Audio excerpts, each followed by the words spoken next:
first-person shooter everyone's familiar with today. It was a real-time strategy-type game, similar to Bungie's previous game series called Myth. This early version of Halo was first shown at the 1999 Macworld Expo, and Steve Jobs himself even talked about the game on stage. Jason Jones, who is the co-founder of Bungie and the Halo project lead. Halo is the name of this game, and we're going to see, for the first time, Halo.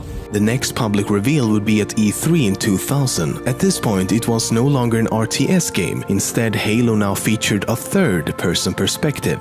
Soon after it was shown at E3, Microsoft acquired Bungie Studios and Halo became an exclusive launch title for the upcoming console, Xbox. It was first planned to be released in late 2000, but as they decided to transform it into a first-person shooter, the game and thus the console itself was delayed. After years of development, the Xbox, along with Halo Combat Evolved, was released on November 15th, 2001.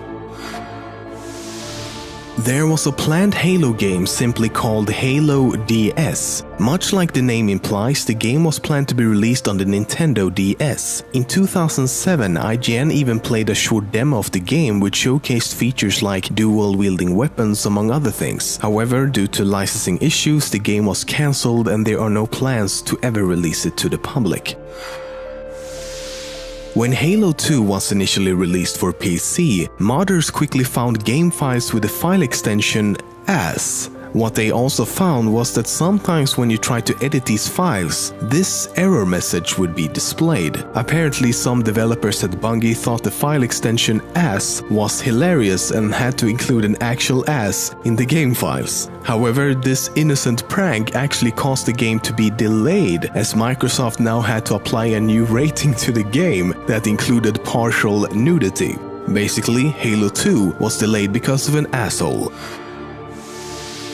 Just like Google has Google Now and Apple has Siri, Microsoft has its very own intelligent personal assistant that comes with Windows phones. The name of this new AI software is Cortana, of course named after the AI character in the Halo franchise. And this AI is also voiced by the same actor who voiced Cortana in the video games. Master Chief's appearance has long remained a mystery throughout the franchise. However, in Halo 4, his face is actually revealed for the first time. Well, partially at least. If you play the game on Legendary, the ending of the game will be slightly different. The reclamation has already begun, and we are hopeless to stop it. Even though Destiny was officially revealed for the first time in 2012, Bungie secretly revealed it in 2009 through an Easter egg within the game Halo 3 ODST. In the game, you can find a sign that reads "Destiny awaits" with a picture of the Earth and a mysterious white orb floating above. Keep in mind that this was 5 years before Destiny was even released. The Elite's speech in the original Halo is mostly lines spoken by Sergeant Johnson played in reverse. For example, the Elite's infamous is actually Johnson saying, "Go, go, go!"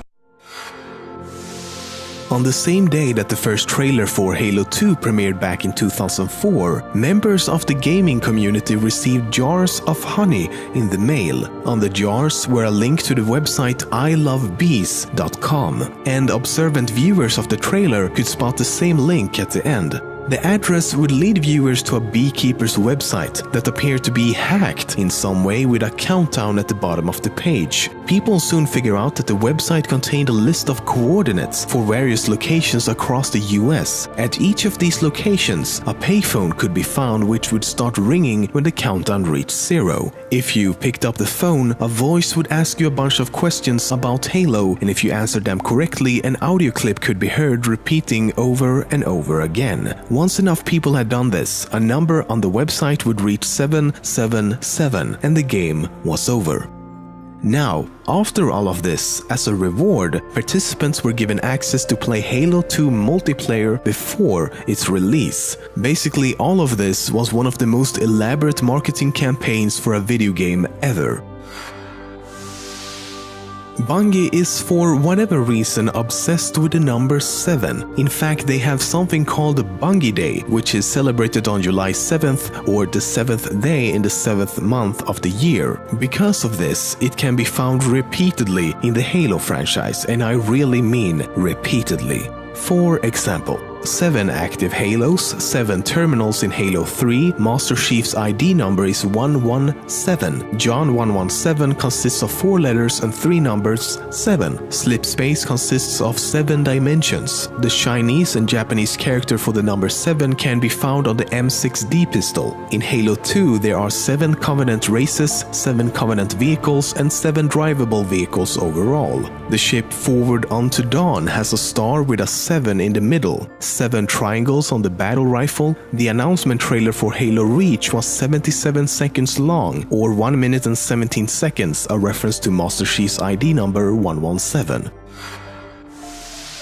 Halo games have always had a bunch of ridiculously complicated or just interesting Easter eggs. For example, in Halo 3, there's actually an Easter egg on the loading screen of the game that wasn't discovered until last year, 7 years after the game's release. The Easter egg can only be viewed on December 25th when you hold down both thumbsticks.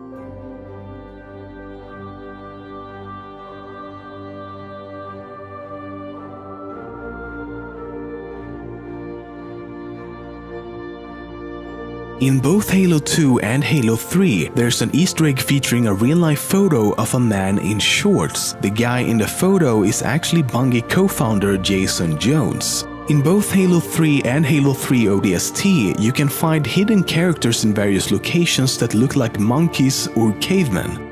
In Halo 2, there's a secret weapon called the Scarab Gun. To reach it, you have to lure a Banshee through a tunnel full of enemies. At the end of the tunnel, you have to damage it just enough so it can fit through an even smaller tunnel. Then board it at just the right time before it disappears, and then fly to the top of the structure in the next level of the game. How the fuck do people